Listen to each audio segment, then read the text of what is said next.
सकाळ सकाळचे कार्यकर्ता फॅक्टरीत आराम करताना दिसला. त्या कार्यकर्त्याला म्हणलं तू आराम करायचं काही वय राहिलेलं नाही, आता तू जरा कामाधंद्याचं बघ.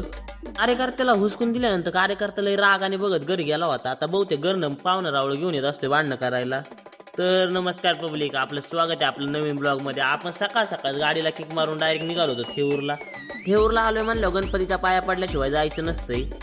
मस्तपैकी मंदिरात जाऊन दर्शन घेऊन बाहेर आलो. कार्यकर्ता एक स्नॅप टाकायला घेऊन आलो होतो. कार्यकर्त्याने स्नॅप घेतला टाकून आणि त्यांना आपण निघालो होतो घरी आल्यानंतर समजलं आपले सगळे कार्यकर्ते विहिरीव गेले. तर विहिरीव पाहुण्याचा आनंद घेत आहे. मग त्यांना डायरेक्ट कल्टी मारून आपण आलो होतो विहिरीवर आले आपल्याला 2 सांड पावताना दिसली होती. म्हणलं विहिरीचं पाणी आटाय बसले. आपल्या निखिल शेटच्या अंगात रॅपर शिरला होता. रॅप म्हणत पावत होता. रंगपंचम होऊन कमीत कमी 2-3 दिवस झाला असतं. कार्यकर्त्यांच्या अंगातली मस्ती आता जागी झालेली आहे. त्यामुळे कार्यकर्ते रंगपंचमी साजरी करत होती. ती रंगपंचमी रंगाने नसून तर मातीच्या चिखलाने होती.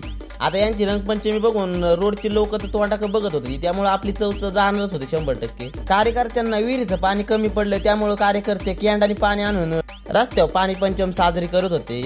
रंग कमी पडल्यामुळे आता कार्यकर्त्यांना नदीतलं पाणी वापरायला लागणार आहे. कार्यकर्ते रंगपंचम घ्या साजरी करून. तुम्ही घ्या ब्लॉग लाईक करून. भेटूया पुढल्या ब्लॉग मध्ये. आपला ब्लॉग असाच पाहत राहा. धन्यवाद.